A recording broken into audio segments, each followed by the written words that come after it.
Hello friends! Welcome back with some amazing science with me. I'm so excited you're here today. My name is Dr. Erica and I am happy that you found us. Make sure that you click subscribe to our YouTube channel if you're just joining us. You can always check us out on patreon.com if you want to know what our projects are going to be.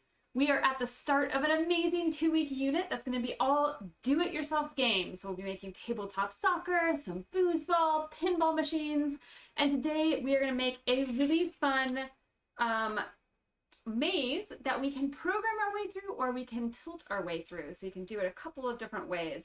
So the next 2 weeks we will be putting on our maker hats, which is going to be a lot of fun.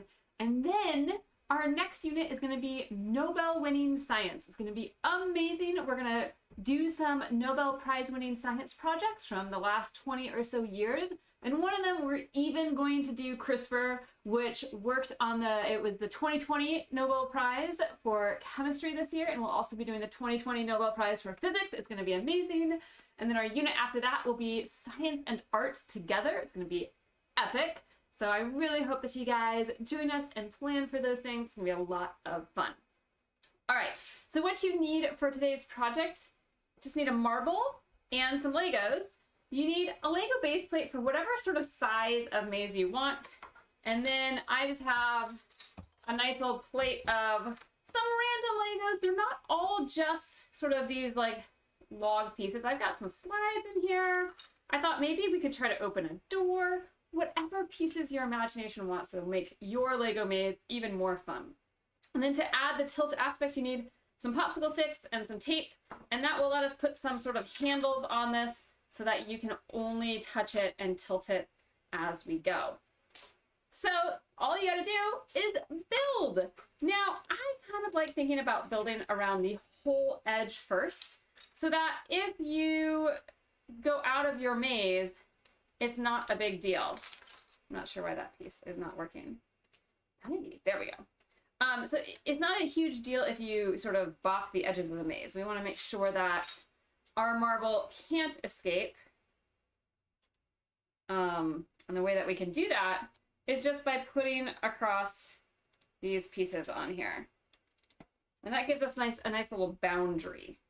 All right, so I'm just going around and I'm taking some of my longer pieces and just putting these all the way around so that it won't fall out quite so easily. Now, as we test, we might learn that, ooh, this is what we wanted is not working as well because maybe we need to build that barrier higher, and you can totally do that as necessary. You'll notice I do have a couple of gaps, but that's not too big of a deal because as we're going to measure our marble as our next step. So the next piece is you want to measure your marble. My marble can't fit through this hole that is just one wide.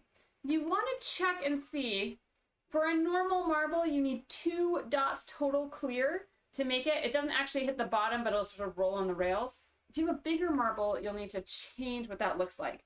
So I know that I need to have at least these 2 dots. See, I have 2 dots here. That's going to be my maze path. So I can put my marble in there and it should be able to roll. What? Just like that. All right. If yours is a bigger marble, you might need more than 2. And then from here, I just need to build up what my maze looks like.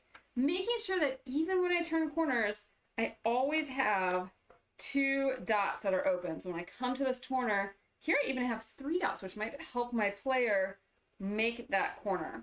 All right, and you can decide what you want your maze to look like. And let's see, maybe I want to add in like a window viewing area. Maybe I want to add like a tunnel that you can't really see through. So maybe, let's see, I need a little maze I'm going to put right in here. And I'll put it just like this, I think. Actually, I'm going to move it down one just to make sure my marble has enough space to turn. This is sort of the beautiful thing about this. You can try it as many times as you want to. And it's really easy to rebuild it. So I'm going to make it so that it's going to sort of go right, left, right kind of a thing, you know? That you got to really move it around in here. So we'll come down I'm gonna have it come down here and then go that way, I think. I'm just gonna have to go around that and come back this way. And I'm kind of hoping that I can get this sort of all undercover somehow. Now, I might, at the end of this, sort of build this up later when we're in Zoom, but this is just giving me sort of a rough idea of what I want. I could maybe build this part up a little so people can't see through it as easily, so that you have to kind of guess, which is kind of a fun idea. So maybe I'm going to build this up, and then I've got to come here, go through that. The other thing I thought would be really fun was to sort of build like a ramp, maybe.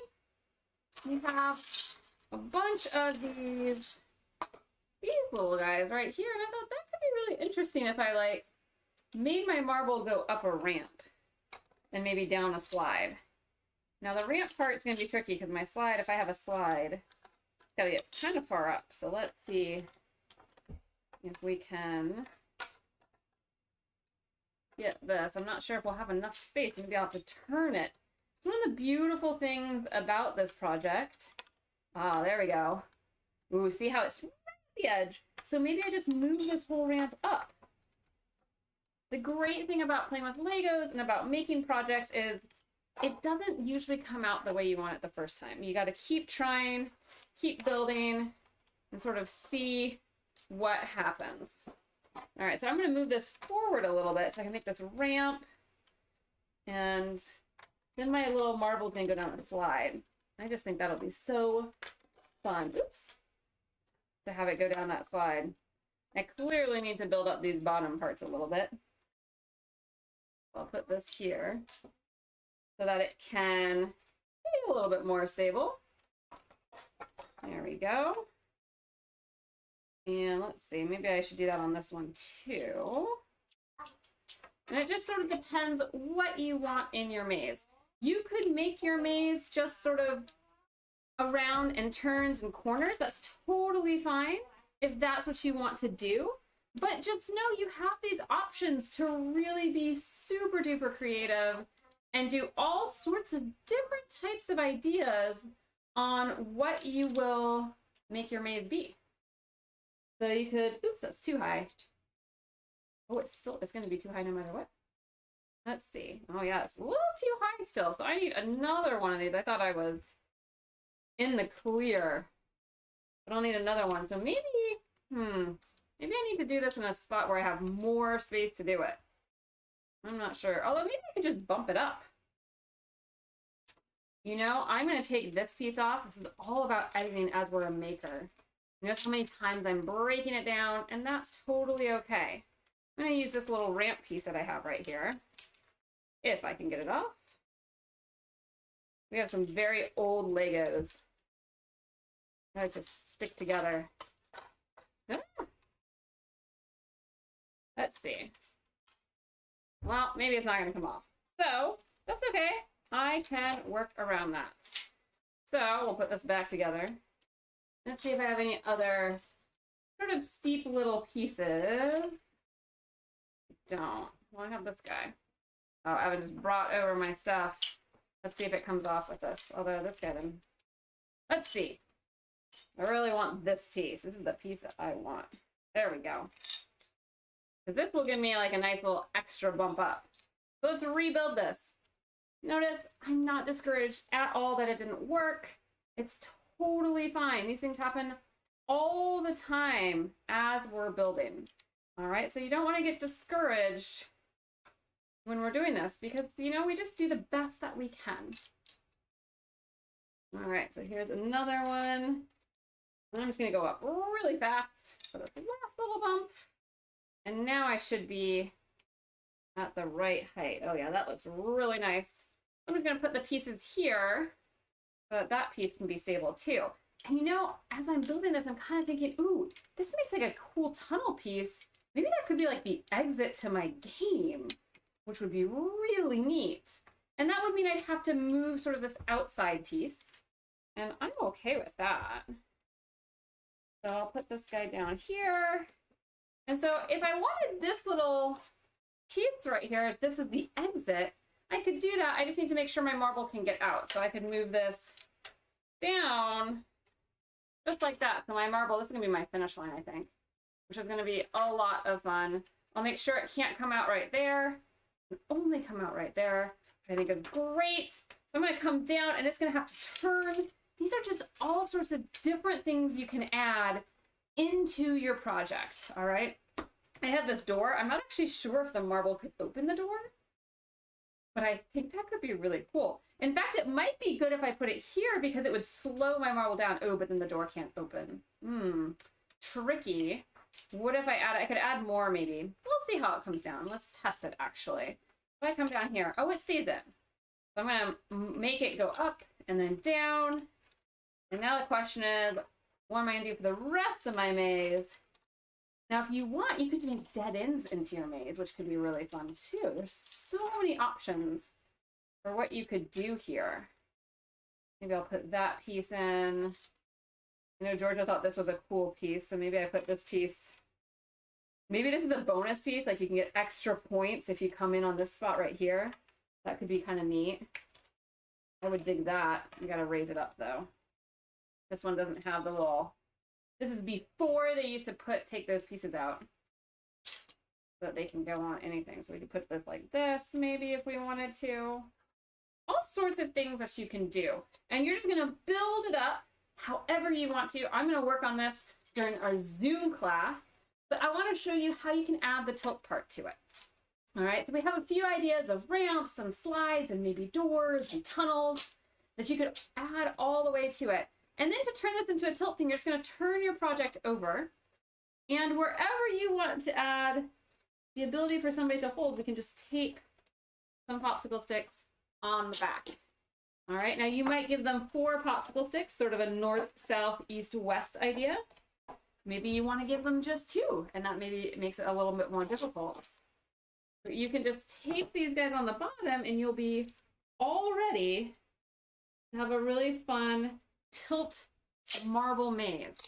And I cannot wait to see what everybody's projects are over in Zoom. These are going to be amazing. So you can see that I can kind of hold on to this and I can tilt it around. Now maybe 4 is better than this. Maybe you make it so that the game is you get 4 to start with, but then you sort of keep going lower and lower and you end up with just 1 and you have to tilt it the way you want it with just 1 popsicle stick to make it harder. That could be a cool thing. Now there's one other way to play this game, and if you're in our Patreon, you got our download, which showed you sort of how to make this, but it also had a game in there that had a different Lego maze, and you would try to go from colored star to colored star, and you would program it. So I could make a little Lego maze like this, and I could program my little guy to go through the maze. And the way that you do this is you tell it how many dots to go forward. So I could say move forward 1 dot, and then I want him to turn, and it's turning to his left, just like that. And I'd ask him to move forward 1 dot. Now you notice that forward here is actually to the side for me, but it's still forward for the Lego man. That's really important. When you're programming a rover on Mars and it turns, forward is now the new direction that that rover is pointing. So even if you're looking from the sky and you think forward is towards the top of the map, my little Lego dude and your rover, they have to shift their perspective. So it changes. Now I might want to turn it, and I want to turn it so he's going to come down this way. That would be towards this side, which is his right hand, like that. And so now forward is the forward that it looks like for me. I could go say I go forward 2, 1, 2, and I want it to turn to the right, just like that. I can go forward. Now notice, even though I'm telling this guy to go forward, it's actually to my right. Again, his perspective has changed, and that's really important in programming. I'm going to have him go forward 2, whoa, with his pants, hopefully. We don't cut him in half.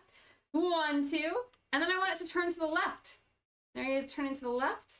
And I could say go forward 2, 1, 2, turn left, go forward 2, 1, 2, turn right, and go forward 1. Now you could write that program down, or you could have a friend write the programs down, and you guys could run the programs and see who it is and see if you can get through that maze, especially if you build up a bigger maze that's harder to maybe see where you're going. It'd be a really fun thing. Now, the trick is that one person writes it and the other person executes it, all right? And if you notice, as your friend is executing it, oh, that's not what I meant, that's not what I meant. What you do is you say, I gotta debug. I need to debug my program. I need to go check in on it and make some changes because it didn't work the way I thought it would. And when programmers work on things like this, it pretty much never works the way you think it will the first time, or even the second time, or likely the third time. A lot of times computer programs, they really have to persevere and get back up and keep trying and keep banging their head against the wall because we always think we're saying the right thing. But sometimes the other person or the other computer might interpret it differently. So we have to be very careful about what we say. And you guys will also need to make sure you talk about how is it going to turn? Is it going to turn like this? Is it going to turn like that? I don't know. How does it turn? I just had it pivot on its foot so that it would be a sort of an easy, consistent way to turn.